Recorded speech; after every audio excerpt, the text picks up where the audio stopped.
answers? I think I'm entitled. You want answers! I want the truth! You can't handle the truth! Oh, here it comes. We've got all the truth you can handle, folks. Welcome back to the Prepared Mind channel. We're busting out of the bunker at 0 dark 30, as predicted, as prescribed, as required by this beautiful Biden economy. Oh yeah, we went from discussion one week by people in reality that we're in a recession to the next week Biden saying, "Oh, we're in this huge recovery." And I'm like, "Oh, really? Really, folks?" Well, it's more than just that. We've got some very large problems. We've got the four horsemen, folks. They're galloping. They're running hard. You know, war, famine, and pestilence, right? And death rides with them. We've got that now, folks. We've got that. Now, interestingly, oh, you're going to love this. Interestingly, pestilence, disease, right? It didn't come in the form of cerveza bug. Cerveza bug was the form used to get their clot shot into the veins inside the bodies of humans. And look what they're doing, folks. We're seeing elderly people passing. We're seeing young people passing. We're seeing healthy people passing.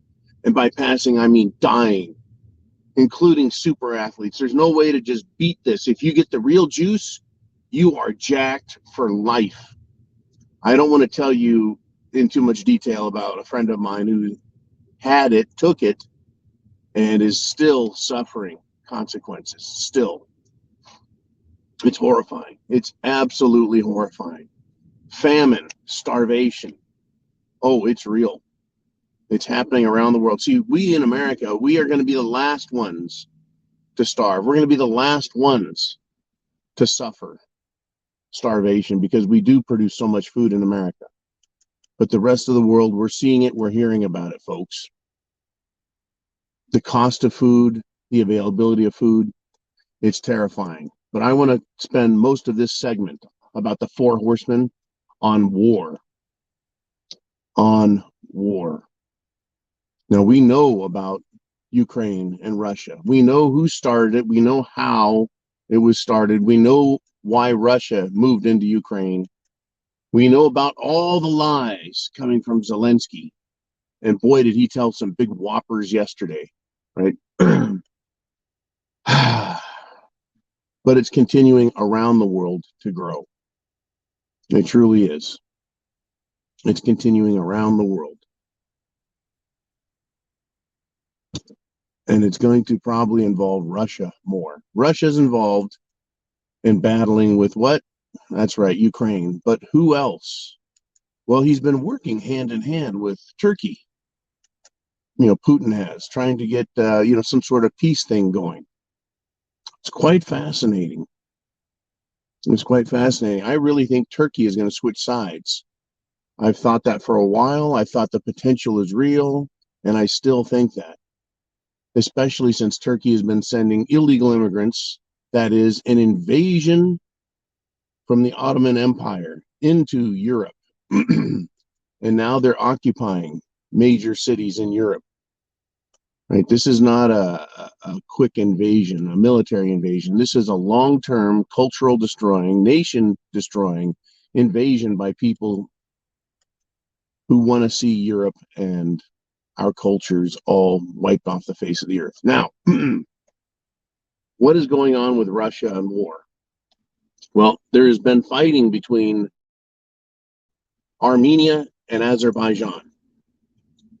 And now the Armenians have gone to Putin and said, hey, we need your help, buddy. Right? We're being invaded. Azerbaijan is crossing the border and killing civilians. It's war, folks. And Russia could get pulled into this. They could get pulled into it. That would be two wars for Russia. Now, do we think Russia actually wants to be in more war? I really don't. I think they've got enough to worry about.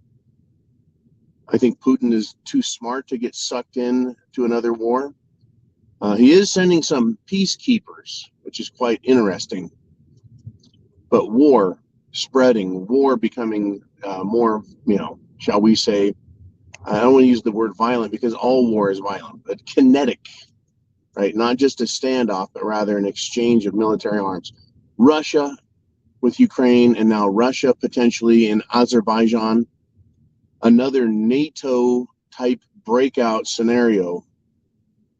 I think that NATO, the US, the UK, right, would like to see Russia drawn in so it would affect their ability to adequately defend against other attacks. I think that a wider war is being set up. Right, we're seeing these little countries. Ukraine, oh yeah, it's a prize, but I think we're seeing attempts to chip away at Russia, to see what Russia is capable of, to see how Russia responds, to see if Russia can deal with it. I think they're going to put more shit on Russia's plate, in other words. They keep telling us, oh, Russia doesn't have enough weapons. Russia doesn't have enough people. Russia and Putin don't have enough support.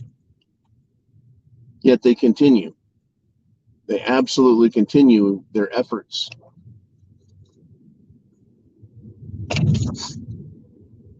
They're continuing their efforts in Ukraine, no problem, unabated.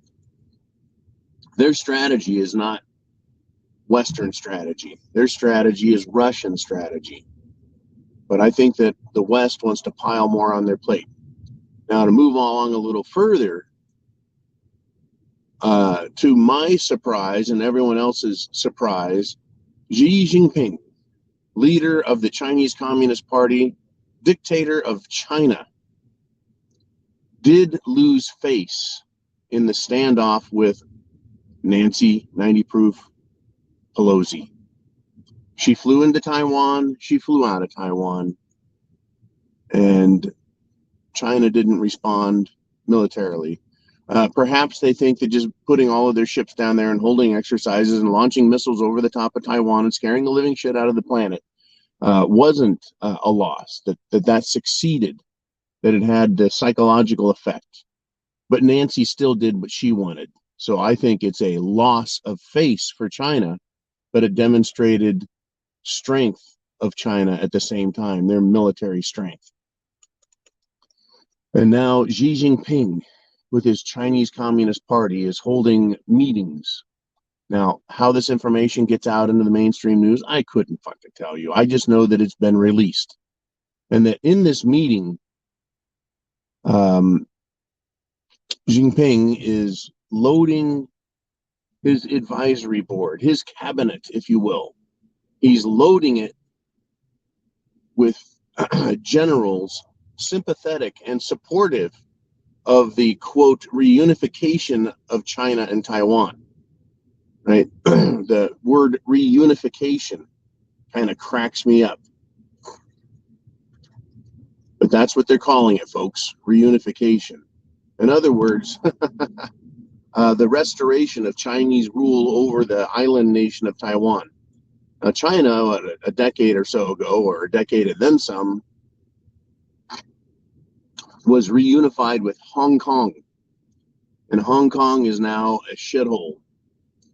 Right? It's not the economic powerhouse it was, and I never understood why it needed to be an economic powerhouse. It's a very small territory that I don't know what it produces, but anyways, it had its dealings, of course. It was the gateway to China. I guess I should put it that way. But Hong Kong, not the same. Taiwan, folks, will not be the same. But China wants Hong Kong. And who knows what else they're going to want after that. But we're seeing, I think, play out with China, something different. Very similar to Russia, China is not in a big hurry. They're willing to play the long game. They don't have to go to war and get in a fight every time someone pisses them off. They will slowly, methodically, and technically achieve their goals. But on the other side of the fence, we have the West, which is always in a big hurry, has short-term memory and short-term plans. and doesn't seem to be able to, well, do just that, plan very well. The World Economic Forum, because of its approach to everything and its means and methodology, has to move much quicker because of our liberties, folks, our freedom of press, right? The ability to think and speak on our own behalf allows us to figure out what they're doing and educate ourselves. So we catch on, we've caught on, we spread the word, we share, and then we oppose them. And that's why the West always has to move faster, take more drastic actions. Right? China says there'll be no talking, there'll be no debating, there'll be no having of opinions, right? They're already communists, so they can take a different approach with their people and their steps. The West doesn't have that, right? Their greed screws up the economy, and their stupidity, right? Their impatience gets in the way of their planning. But still, even here, they're incremental, and they take a long time getting from where we were, a free nation, to a nearly subdued nation. But it's failing, as usual, their attempts. And I want to point to one final example before I let you go. New Zealand, run by the wicked witch of the South Pacific, their prime minister, a complete and total whore, in my opinion, to the New World Order and the World Economic Forum. New Zealand is yanking, pulling, quitting all of their COVID crap, with very few exceptions. No more masks, no more mandates. Folks, remember when someone was transporting Kentucky Fried Chicken through some back roads to get some food to their family, and they were stopped, arrested, and the food confiscated? New Zealand mandates you will get the Jim Jones juice, or you're going to be forever treated like a criminal. That's why she's a complete lying whore for the World Economic Forum. They've given up on Cerveza bug because people figured it out. People spread the word. People know. And so they've got to change their plans. Oh, don't worry. They'll be in a big hurry. It's all coming, folks. I want to thank you for supporting us here because we are part of their problem. They say my opinion or Uman's opinion or your opinion is misinformation. It's only misinformation because it it argues with their agenda. Right? Having an opinion is not misinformation. Right? They label things misinformation because they're not getting their way. Hey, chance favors the prepared mind. So your support of this channel helps make that happen for hundreds and for thousands. And who knows how many more benefit by the discussions we have here. The four horsemen, there needs to be maybe a fifth, huh? Right? It would be the communications horse. maybe it's hobbled, it got tripped up, and that's why it doesn't ride. Maybe there's a censorship horse, whatever. Chance favors the prepared mind is yours. I'll see you this afternoon for the Q&A, and we'll talk more then. Semper Fi.